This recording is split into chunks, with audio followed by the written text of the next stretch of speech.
नवचक्रेश्वरि नामानि त्रिपुरे त्रिपुरेशि त्रिपुरसुन्दरि त्रिपुरवासिनि त्रिपुराश्रीः त्रिपुरमालिनि त्रिपुरासिद्धे त्रिपुराम्बा महात्रिपुरसुन्दरी श्रीदेवी विशेषणानि नमस्कार नवाक्षर नवाक्षरी च महामहेश्वरी महामहाराज्ञी महामहाशक्ते महामहागुप्ते महामहाज्ञप्ते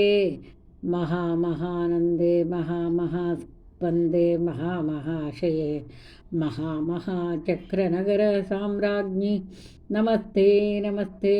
नमस्ते स्वाहा फलश्रुतिः एषा विद्या महासिद्धिदायिनी स्मृतिमात्रतः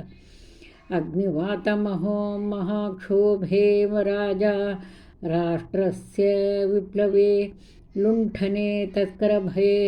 सङ्ग्रामे सलिलप्लवे समुद्रयानविक्षोभे भूतप्रेतादिके भये अपस्मारज्वरव्याधि मृत्युक्षामादिजे भये शाकिनी भूतनायकरक्षः कूष्माण्डजे भये मित्रभेदे ग्रहभेदे व्यसनेष्वाभिचारिके अन्येष्वपि च दोषेषु मालामन्त्रं स्मरेन्नरः सर्वोपद्रवनिर्मुक्तः साक्षात् शिवमयो भवेत् आपत्काले नित्यपूजां विस्तारात् कर्तृमारभेत् एकवारं जपध्यानं सर्वपूजाफलं लभेत् नवावर्णदेवीनां ललितायां महौजसः एकत्र गणनारूपो वेदवेदाङ्गगोचरः सर्वागमरहस्यार्थः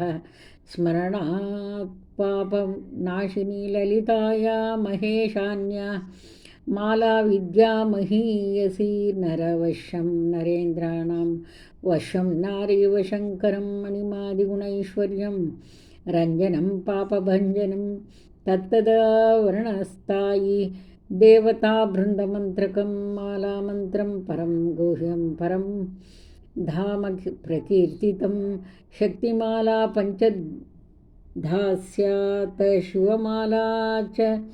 तादृशी तस्माद्गोप्यं